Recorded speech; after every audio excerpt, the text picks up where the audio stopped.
దేవుడి ఫోటోలు పెట్టుకోవడానికి అందరికీ ప్రత్యేకించి పూజా రూమ్‌లు అయితే ఉండవు కదండీ. కొందరికి ఉంటాయి, కొందరికి ఉండవు కూడా. ప్రెజెంట్ మేము ఉంటున్న ఇంట్లో అయితే వేరే ప్రత్యేకించి రూమ్ లేదు, కానీ దానికోసం అంటూ ప్రత్యేకించి ప్లేస్ అయితే ఇచ్చారండి. కానీ చిన్నపిల్లలు ఉన్నప్పుడు ఏంటంటే కింద పెట్టుకోవడానికి ఇబ్బందిగా ఉంటుంది. మనకి బయట మార్కెట్‌లో దొరుకుతున్నాయి కదండీ పూజా మందిరాలు. సో, అది ఉంటే మనకి చాలా బావుంటుంది. సో, మాకేంటంటే హాల్‌లో ప్లేస్ ఉందండి పెట్టుకోవడానికి. సో, మా పాప తీసేస్తుంది, అన్ని బట్టలతో ముట్టుకుంటుందనే ఉద్దేశంతో మేము ఆ ఏరియాలో పెట్టుకోవట్లేదు. సో, అలా కింద పెట్టుకోవడం మాకు నచ్చక మేమైతే ఒక ప్లాన్ అయితే చేసుకున్నామండి. అది మీకు ఈ వీడియోలో షేర్ చేస్తాను. చాలామందికి దేవుడి ఫోటోలు పెట్టుకునే విషయంలో ఇబ్బంది పడుతూ ఉంటారు. అలాంటి వాళ్ళందరికీ కూడా ఈ వీడియో యూజ్ అవుతుంది. దానికోసం నేనైతే ఇక్కడ ఒక చెక్క తీసుకున్నానండి. పొడవైన చెక్క ఒకటి తీసుకున్నాను. ఇదేంటంటే ఎప్పుడో స్టూల్ ఏదో చేస్తే మిగిలిన చెక్క ఇంట్లో ఉంటే అది యూజ్ చేస్తున్నాను. అండ్ ఇది ప్రత్యేకించి దేనికి ఇంకా యూజ్ చేయలేదండి. దేవుడికి మాత్రమే ఉపయోగించినదే. మనకి ఏ ఇంట్లో అయినా సరే కిటికీలు ఉంటాయి కదండి. సో, మాకేంటంటే హాల్లో అంటే దేవుడు పెట్టుకోవడానికి ఇచ్చిన ఏరియాలోనే అక్కడే ఒక విండో ఉందన్నమాట. సో, ఆ ఏరియాలోనే ఈ చెక్కననేది ఈ తాడు సహాయంతోటి మేము ప్లేస్ చేసామండి. మీకు చూస్తే అర్థమవుతుంది. నేను ఈ తాడు కూడా కొత్తది తీసుకున్నాను. దేవుడికి సంబంధించింది కాబట్టి. ఇది మీటర్ ₹5 ఎంతో ఉంటుందండి. సో, 2 మీటర్స్ అయితే చాలు.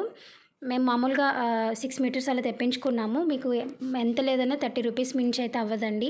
ఇక్కడ చూసారు కదా, కిటికీ పైనుంచి ఇలా లాక్కొచ్చి 2 వైపులా ఇలా ముడి వేసుకుని కట్ చేసుకోవడమే.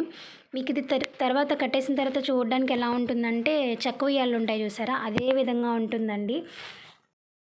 అండ్ దేవుడి ఫోటోలు పెట్టడానికి చాలామందికి ప్లేస్ లేక బెడ్రూమ్లోనో లేదంటే కిచెన్లో ఏదో ఒక మూల అలా పెట్టుకుంటూ ఉంటారు.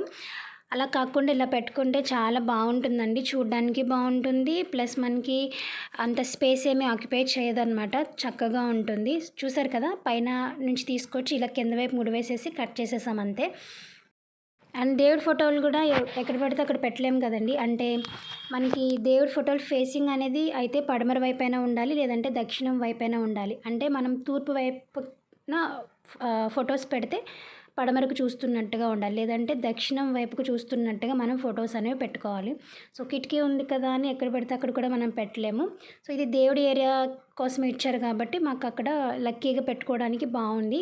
కింద ఏరియాలో కూడా పెట్టుకోవచ్చండి, తప్పేం లేదు. కానీ కింద పెట్టడం ఇష్టం లేక ఇలా ఒక సెటప్ చేసుకున్నాం అనమాట. సో, 2 వైపులా తాడు కట్టేసుకున్న తర్వాత దీని మధ్యలోని నేను ఈ చెక్కను అనేది పెట్టుకుంటున్నాను. మీకున్న కిటికీని బట్టి మీరు ఆ చెక్క అనేది అరేంజ్ చేసుకోండి.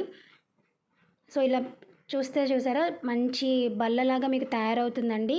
ఇంకొక విషయం గుర్తుపెట్టుకోవాల్సింది ఏంటంటే తాడు ముడివేసినప్పుడు చాలా గట్టిగా వేసుకోవాలి. ఎందుకంటే మనం పెట్టేది దేవుడి పటాలు. అండ్ ఇలా కట్టిన విండోని మేము ఇంకా ఎప్పుడు తీయమండి. ఎందుకంటే ఇన్కేస్ దేవుడి ఫొటోస్ కదిలే ఛాన్స్ ఉంటుందని చెప్పేసి మేమైతే డోర్స్ అనేవి క్లోజ్ చేసే ఉంటాయి, ఈ విండో మాత్రం. అండ్ ఇంకొకటి ఏంటంటే ఈ డోర్స్లోంచి ఎండ అనేది డైరెక్ట్గా మనకి ఏంటంటే టీవీకి కొడుతుందండి. సో, సరిగ్గా లైటింగ్ అంత పడుతుంది లోపలికి. అందుకని డోర్ క్లోజ్ చేయడానికి ముందు లోపల ఇలా కర్టెన్ లాగా వేసేసుకున్నాము. అంటే బయట వైపు నుంచి కర్టెన్ వేసి డోర్ అనేది క్లోజ్ చేసామండి.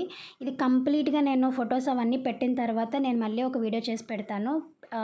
అంటే కార్తీక మాసం ఆ టైంలో పెడదామని అనుకుంటున్నాను. సో, ఆ టైంలో మీకు ఖచ్చితంగా షేర్ చేస్తానండి. అండ్ ఈ వీడియో మీకు ఎలా అనిపించింది అనేది నా కామెంట్ సెక్షన్లో షేర్ చేయండి ఫ్రెండ్స్. ఇవి కాకుండా మీ దగ్గర ఇంకేమైనా ఐడియాస్ ఉంటే అవి కూడా నాతో మీరు తప్పకుండా షేర్ చేయొచ్చు. ఓకేనా, నేను కలుస్తాను ఒక మంచి వీడియోతో. అంతవరకు బాయ్ బాయ్.